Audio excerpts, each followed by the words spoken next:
क्योंकि बिना फल के आजकल कोई काम करता ही नहीं है। काम करेंगे बाद में और फल की इच्छा करेंगे पहले। बहुत लोग कहते हैं कि हनुमान जी, यदि हमारा यह काम बन जाएगा तो हम आपको 1 किलो लड्डू चढ़ाएंगे, लेकिन पहले लड्डू नहीं चढ़ाएंगे। कब चढ़ाएंगे? जब हमारा काम बन जाएगा।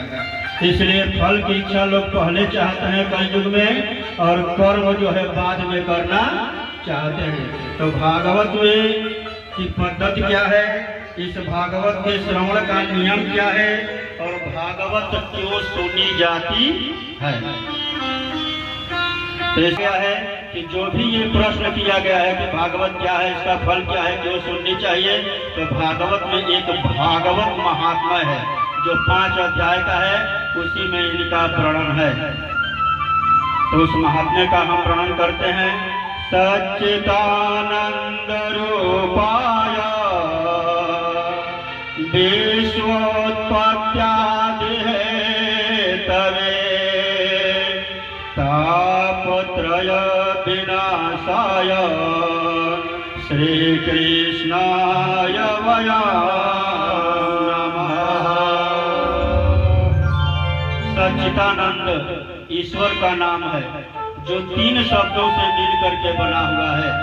उसमें एक सत्य है, दूसरा चित्त है और तीसरा आनंद है। सत्य क्या है? सत्य जब इस पृथ्वी की उत्पत्ति हुई तब भी था, मध्य में भी रहेगा और अंत में भी सत्य ही रहेगा। यानी सत्य का कभी नाश नहीं होता है। उसी तरह चित्त है। चित्त कहते हैं प्रकाश को, और सबके जीवन में प्रकाश की आवश्यकता होती है।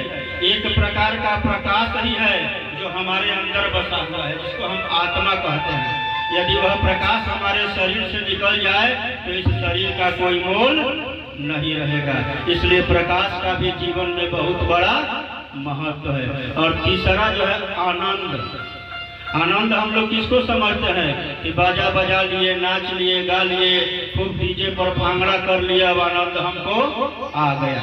तो उसको जो है आनंद नहीं कहते हैं। आनंद क्या है? मन के अंदर लिया जाता है, उसको बाहर दिखाया नहीं जा सकता।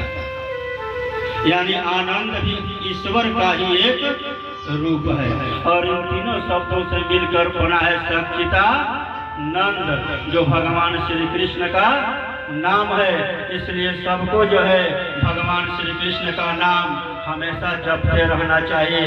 उनके नाम का जप करने से तीनों प्रकार